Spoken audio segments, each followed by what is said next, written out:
And now turning to Bristol, Tony, you've heard of those countries, the organizations or countries reaching out to countries under sanction. And when it comes to helping them with COVID-19, they are threatened with secondary sanctions. Is there a way you could think of for those countries to be reached out to?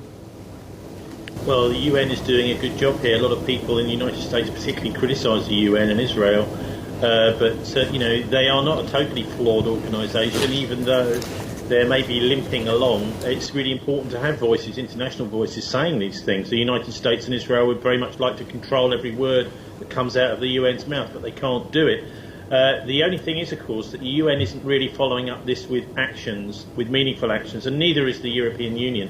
So the European Union has fallen in lockstep, really, with the US sanctions, as had Britain. But look, let's just not mince words here, because this is economic warfare. Britain had a political warfare and economic warfare department in between the two world wars, the Second World War and the First World War.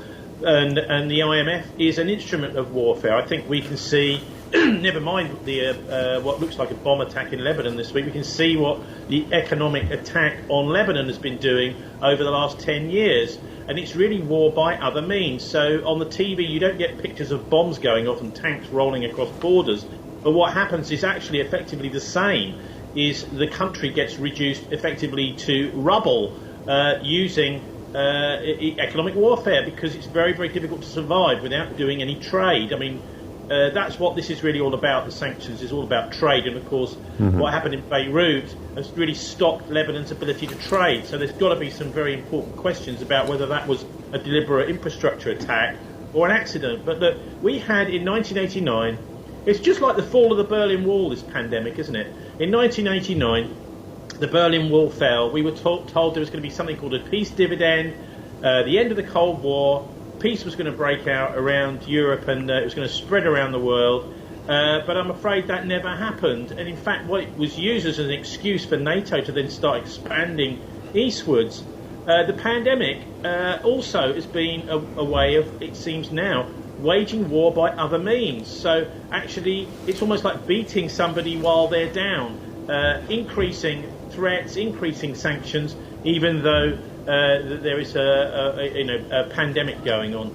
So this, I think, is appallingly despicable behaviour by the West.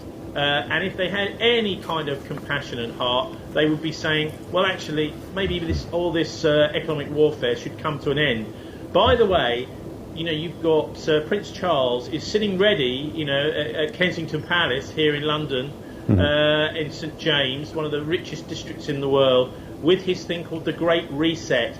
So as the economics of the world starts to fail, and I think the way that Lebanon's been treated by the IMF is absolutely a sign that the IMF is well past its sell-by date, that he's got his new solution, his new system sitting ready and waiting to go, right, which to me looks far more like opportunism rather than having any kind of real meaningful reform to allow trade and finance to start flowing around the world again. And the final thing I'd say is, look, this is actually maybe helping countries prepare for war, because obviously if a war happens, there will be no trade other than bombs flying around. And so countries that are able to support themselves, feed themselves, etc., will be much more resilient in that war. And in fact, dependence on foreign trade might be a disadvantage if there is a war. Okay, appreciate your comments and insight. We had Marcus Papadopoulos, publisher and editor of the Politics First in London, and Tony Gosling, investigative journalist in Bristol. And thank you for watching this edition of the News Review.